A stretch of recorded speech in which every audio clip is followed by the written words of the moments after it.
नमस्कार लाडक्या बहिणींनो. नोव्हेंबर महिन्याचा हप्ता अजून थकीत असल्यामुळे बऱ्याच लाडक्या बहिणींचं टेन्शन वाढलेलं आहे. पण लाडक्या बहिणींना आता 4,500 रुपये मिळण्याची शक्यता आहे. कारण नोव्हेंबर महिन्याचा हप्ता देखील थकीत आहे. त्यामुळे आता नोव्हेंबर, डिसेंबर आणि जानेवारी असे 3ही महिन्याचे मिळून एकत्रित 4,500 रुपये लाडक्या बहिणींना मिळण्याची शक्यता आहे.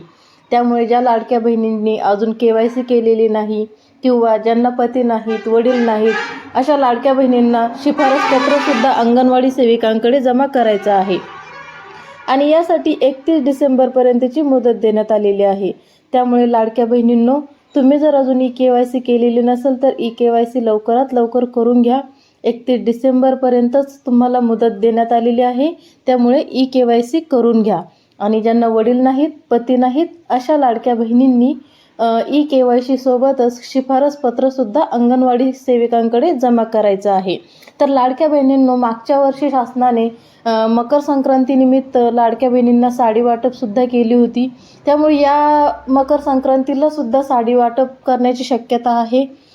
4,500 बरोबर साडी वाटप देखील शासनाकडून होऊ शकते. त्यामुळे लाडक्या बहिणींनो, टेन्शन घेऊ नका.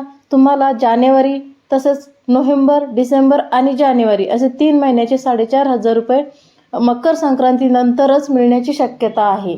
त्याचबरोबर साडी वाटप देखील शासन मागच्या वर्षीप्रमाणे करू शकते. त्यामुळे लाडक्या बहिणींनो, KYC लवकरात लवकर करून घ्यायची आहे. आणि ज्या लाडक्या बहिणींना पती नाहीत, वडील नाहीत, अशा लाडक्या बहिणींनी KYC सोबत शिफारस पत्र जमा करायचं आहे. लाडकी बहीण योजनेची काहीही अपडेट असेल तर आपल्या चॅनलवर तुम्हाला लवकरात लवकर मिळणार आहे. त्यामुळे चॅनलला सबस्क्राईब केलं नसेल तर सबस्क्राईब करा आणि नोटिफिकेशनसाठी शेजारील बेल आयकॉनला प्रेस करा.